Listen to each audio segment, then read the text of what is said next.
Hello and welcome to Dialogue. The UN Security Council this week adopted a resolution demanding an immediate ceasefire in the Gaza Strip during Ramadan and the immediate release of all hostages. This is the first time for the Council to adopt such a resolution calling for an immediate ceasefire in the Gaza Strip since the Hamas October 7th attack last year. But the U.S., which abstained, has already called the resolution as unbinding, a move that is undermining the resolution as well as the UN. So will the resolution have any impact on stopping the violence? What will happen if Israel refuses to comply with the resolution? Will the U.S. continue to supply weapons to Israel in its offensives on Gaza? Join us for our live discussion today from Beijing. I'm Xu Qinduo.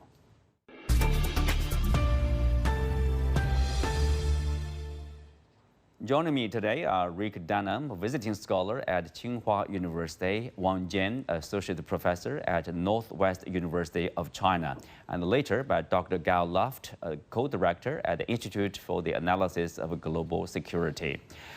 First, Wang Jin, I will start with you. You know, the resolution calls for immediate ceasefire and also unconditional release of all hostages, as well as the need to expand the aid flow in Gaza.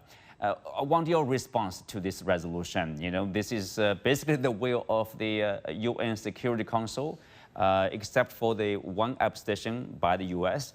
All the members of the UN Security Council voted yes. You know, my guess is like it's hugely important.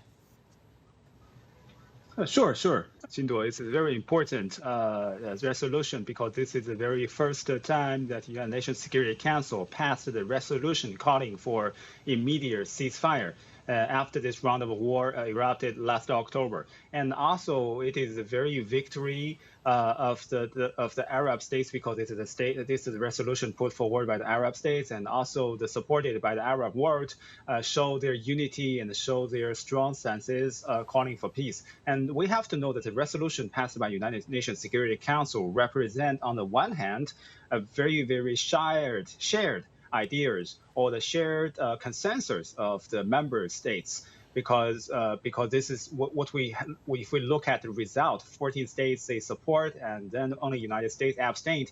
It suggested that the international community hopes the war to come to end as early as possible, and hope that humanitarian assistance could arrive into the Gaza Strip as early as possible, and also the detainees of both sides could be exchanged successfully as early as possible. That is why it, on the one hand, represents the international community's willingness. It is very important. I think it is very important consensus. And on the other hand, I think it also represents the very legal.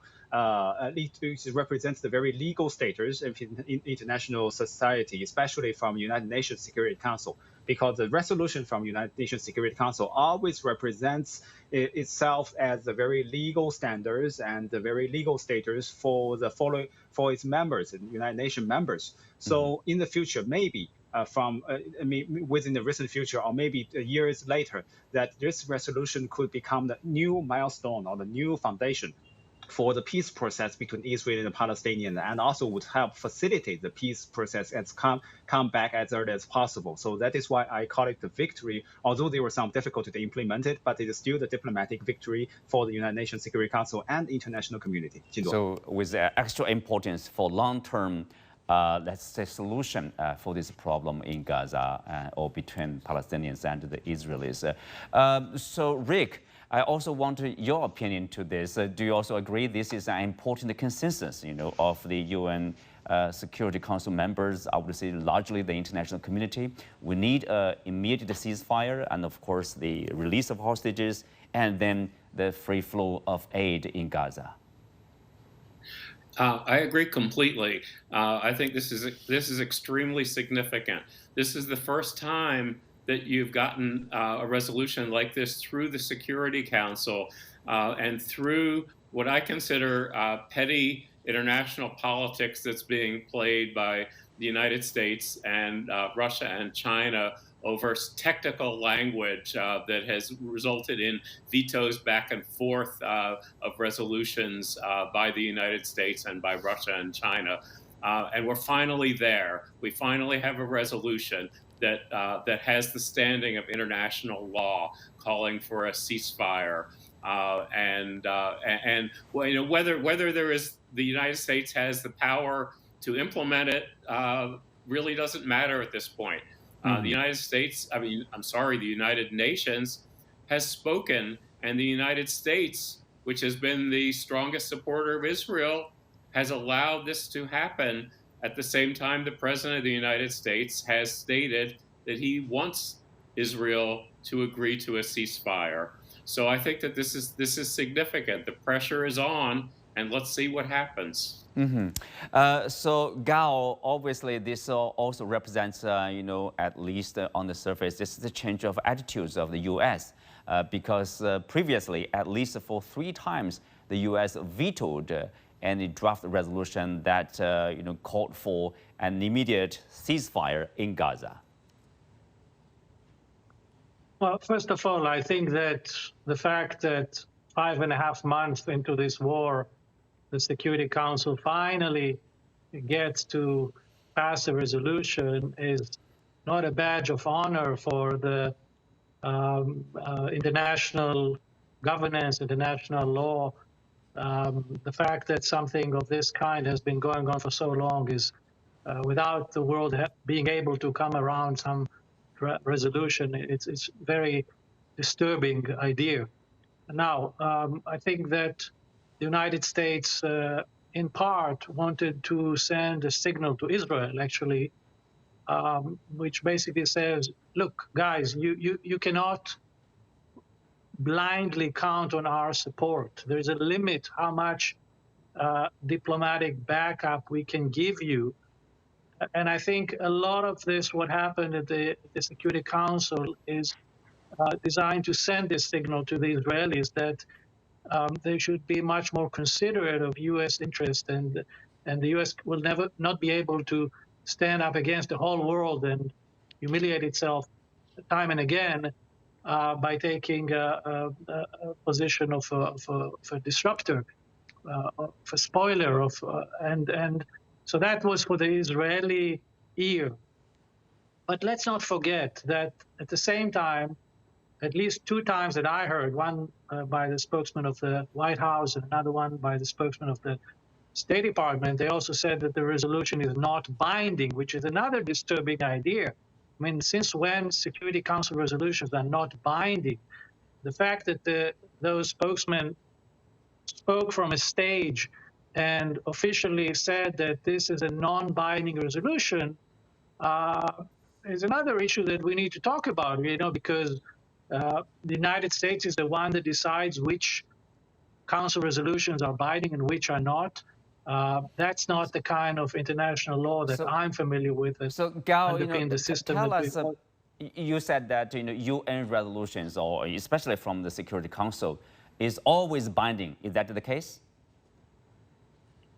A UN Security Council resolution, in comparison to General Assembly resolutions, UN Security Council resolutions are always binding. Now, the fact that the United States is saying that it is not binding is a first. The first time I heard that after a resolution has been passed, one of the permanent members says, oh, yeah, we passed it, but it's not binding, which sort of gives the Israelis a mixed signal here. On the one hand, we show you we can allow a council resolution to pass, but we're also telling you, well, it's not really binding, and it's only until the end of Ramadan, so don't worry about it. But that's what I hear is happening here. Wang Jin, also your input here. So now the U.S. says it is not binding. It will have no impact at all. So, you know, people would ask, such a practice by the United States, as Dr. Luft says, this is the first time you hear from a UN Security Council permanent member saying that UN Security Council resolution is not binding. I mean, how big a deal is that? I think it reflects the United States' own dilemma in its diplomatic policies or diplomatic strategies towards the Middle East. Because from the United States perspective, that their presidential election is coming, and Joe Biden and has to get prepared for that. And against this backdrop, it is highly necessary for him to win the votes from the American Arabs at home. So given the fact that the war is still going on, that would very negatively influence Joe Biden's and his party's popularities at home. So that is why I think he has to reconsider the policy to make some transformations. And also inside the Middle East, that the prolonged war in the Gaza Strip, which lead to the very disastrous status for the Palestinian people in the Gaza Strip, actually lead to the hatred or leads to the dissatisfaction of the Arab states, especially some Middle Eastern allies, such as Saudi Arabia, such as Jordan, such as Egypt, such as Qatar. And so these states, they also get a lot of pressure to the United States to change their policies. So that is why United States cannot stop the passing of the resolution and calling for peace, which is calling for peace, which is calling for the more humanitarian assistance. But on the other hand, that United States knows that they cannot force Israel to stop the war, and they don't want to totally or completely violate the relations with Israel through just cutting the military assistance or just through this diplomatic maneuver in the United Nations Security Council. So that is why United States, they put themselves into the very, very status of dilemma. And that is why they, on the one hand, they just abstain, and on the other hand, they just say, okay, this is not binding, and so you don't need to care about it. But so that is why I say United States actually themselves now in this diplomatic dilemma in the Middle East. But Rick, following what Wang Jin has said here, basically, if the U.S. says this resolution is not binding, it has no impact on the ground, people would say that would make the UN effort in the Security Council basically pointless because it's of no big deal at all on the ground. You're correct. You're correct. Wang Jin is correct. It's very important to push back on what is really a semantic argument by the Biden spokespeople and the State Department. UN resolutions are binding. When the United States, when the United Nations told Russia to withdraw its invading forces from Ukraine, that's binding. I mean, it's not a suggestion. It's binding, and it's not enforceable. I mean, the United Nations is not saying, well, we are going to send troops in if you do not follow our action. But I think it's a semantic argument to say that it is not binding, and I think that we all do need to push back, because otherwise the United Nations becomes a debate club and not a true international organization. So Gao, again, continuing on this theme, by making such a resolution, binding resolution, unbinding, people would say the U.S. is actually undermining the resolution itself, as well as the institution, the most important institution, the UN, of the existing international order, which was created with the leadership of the US at the end of the Second World War. Well, that's correct. We have the so-called rules-based international order, and then we have international law. And I think that what we see here is the two concepts conflicting with each other. But let me put aside the whole issue of the resolution, because in the end of the day, what will determine whether this resolution is implemented or not is not what's happening in New York, but what's happening in Doha, in the ceasefire negotiations between the Israelis and Hamas, which, by the way, yesterday sort of blew up, and the Israelis pulled back the negotiators because Hamas did not accept any of the terms. So in the end of the day, and let's not forget that Hamas is not really a member of the UN. It's not really a party to all of this. But Israel is a member of the UN. Indeed, but Israel has its own claims and its own dialogue going on via Egypt and Qatar and the United States with representatives of Hamas. And those two parties cannot reach an agreement there, because the fundamental disagreement is about the permanent cessation of the war. And Hamas is saying we are not willing to enter the prisoners exchange deal unless the war ends, and ends permanently, not a 40-day or 60-day ceasefire, but end of hostilities. And as long as the two sides cannot agree on that, it doesn't really matter to them what the Security Council says, because there are also Security Council resolutions 242 and 388, and another Security Council resolution regarding Lebanon, which 1701, which calls for the withdrawal of Hezbollah north of the Litani River. So there are a lot of Security Council resolutions that have never been implemented to begin with. So Israel says, well, you know, all of these things that the UN has said have not been implemented, and we have immediate security concerns that we have to address here. We have 134 people that are still in captivity. We have to return them home. So all of this for them is, quite frankly, background noise. Mm-hmm. But still, I think, you know, people would say, yes, Israel, of course, they have the freedom to choose to ignore the UN resolution, which is binding. I mean, Israel is expected to follow, because implementation issue is very difficult to implement. Let's acknowledge that. But it's very different from the, you know, what happened in the UN Security Council. A permanent member, in this case, the US, basically is saying that UN resolution here is not binding. A binding one is not binding. That's probably something unprecedented, you know, like a milestone in the bad sense. We don't know, you know, long term what kind of impact that will have, because this is, as you said, you know, international order. So are we supposed to follow the rules of the international order or not? I mean, US is setting a bad example. Can we say at least that? I think that in the end of the day, the US is the only party of the Security Council or in the world at all that could influence the Israelis to stop the fighting.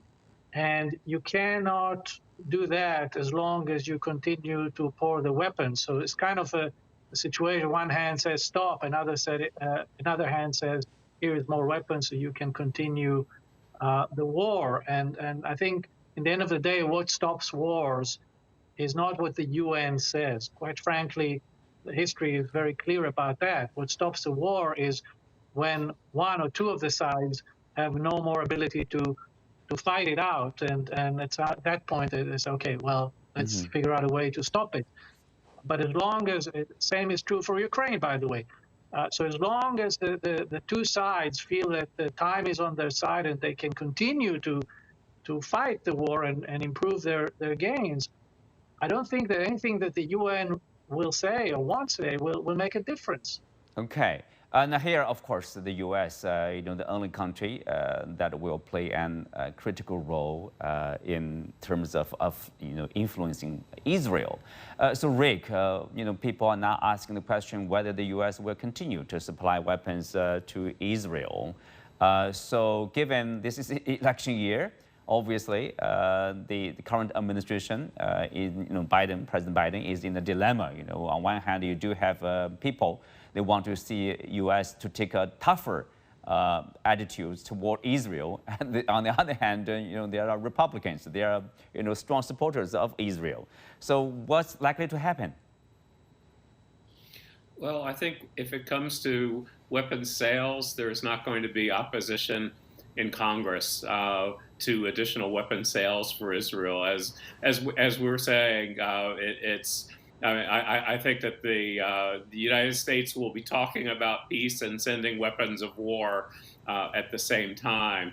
But I think to me, I mean, the most interesting parts of the dilemma are internal politics, both in Israel, where Benjamin Netanyahu is facing all sorts of internal issues from his very far right religious parties who do not want their sons to be drafted into military service, and in the United States, where Donald Trump recently sent a message to Benjamin Netanyahu, who is not one of his good friends, to get this over with.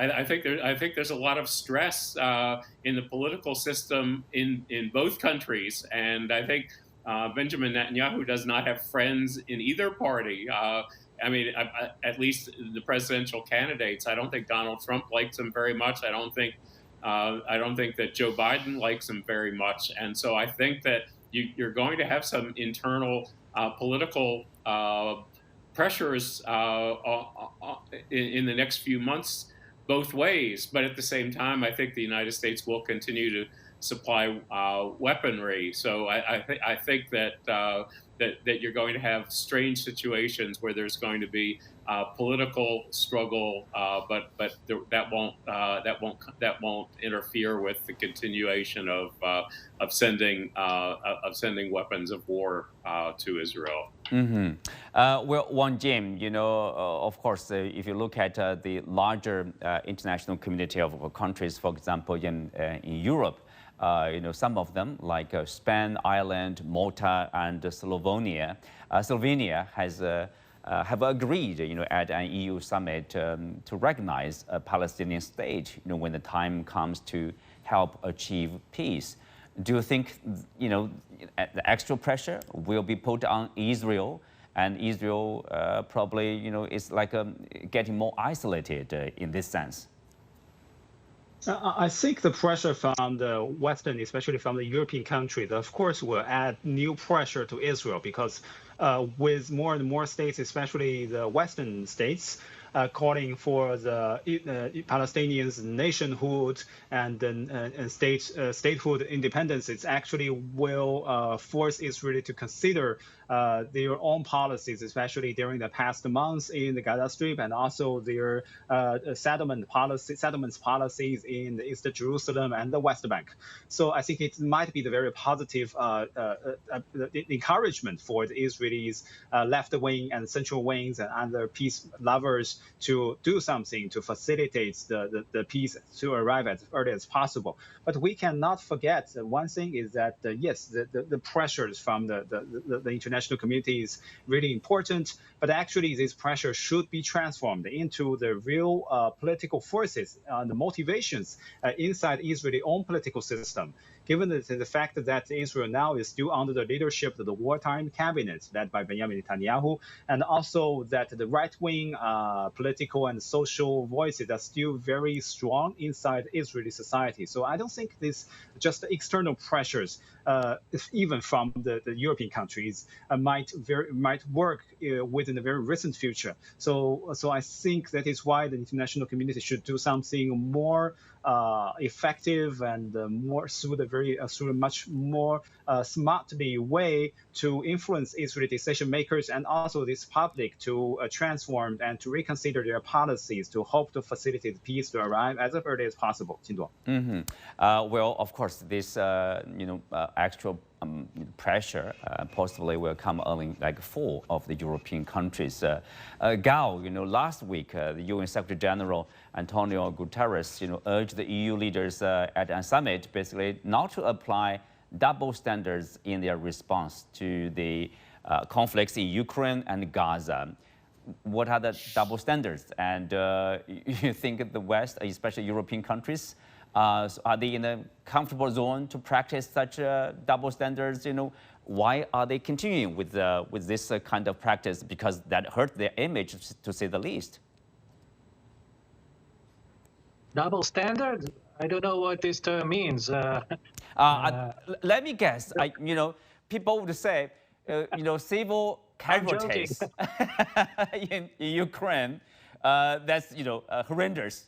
But somehow civilian loss, or people would call it genocide in Gaza, that's okay. And politicians, even, they don't want to talk about that. Look, don't look for justice or consistency. These things no longer exist in international politics. Unfortunately, we are in a new world in which everyone has a different standards and different rules, and it's all very self-serving. Gao, you are a pessimist for myself, here. I'm not passive. I'm just an observer of what's happening in the international system, and there are numerous examples of kind of things that are acceptable on one side of the world and unacceptable on another side of the world, and one place is genocide, another place is not. These are all, and one side is terrorism, another side is freedom fighter. I'm not even going into this. You know, my agenda is much simpler than that. And it has nothing to do with Palestinian state or not. We have now a situation on the ground that needs to be diffused before it gets much worse, okay? And that has to do with obtaining some formula in which two sides can stop the fire, stop killing each other. And this is the urgent thing. All these talks about the day after and the day after and the Palestinian statehood and two-state solution, all these things, it's not for now, okay? Now we have to, and unfortunately, we're dealing with a situation. One side is a government which has domestic constituencies and subjected to various pressures and so forth, as my colleagues described. The other side is essentially one man who is in a cave, in some tunnel underground, who is half the time is not even communicating, and nobody knows when is the next time he'll pick up the phone. And this is the guy that has the power to decide whether or not this conflict ends. There are people who are now naively think that the Israeli government could change tomorrow. So I want to break the news from Israel. Even if tomorrow the Israeli government were to collapse, it would take 6 months for a new government to be sworn in, because in Israel you only change governments by election, okay? So you have to go through a whole process of election and then building a new coalition and so forth. So for the next 6 months at least, if not more, this is the government you have to deal with. And I think that we have to lower our expectations and focus on very surgical solutions right now that can enable the well, Gao, you know, to here's the end. question. This is really about, 32,000 civilians, let's say at least half of them, women and children, have been killed. How many more need to be killed before we find a solution? Very good question, and that's why I'm saying the solution is to stop the fighting, and for Israel. And I think that there's only one country in the entire world that can impact the Israeli government, and that is the United States. I'm sorry to say, not Russia, not China, not UK, not any of the other members. There's only one country that has the keys to affect a change. Okay, let's turn to Rick. Want to use this key or not, that's a different question. Yeah, Rick, will the U.S. use a key to influence, to impose some influence on Israel to stop the war, let's say, briefly? I think they're trying to do it, but inartfully, and 1 or 2 steps forward and 1 or 2 steps back. It's taking way too long. They're moving in the right direction, but people are dying, and it's taking way too long. Well, on that note, we come to the end for today's show. Many thanks to our guests.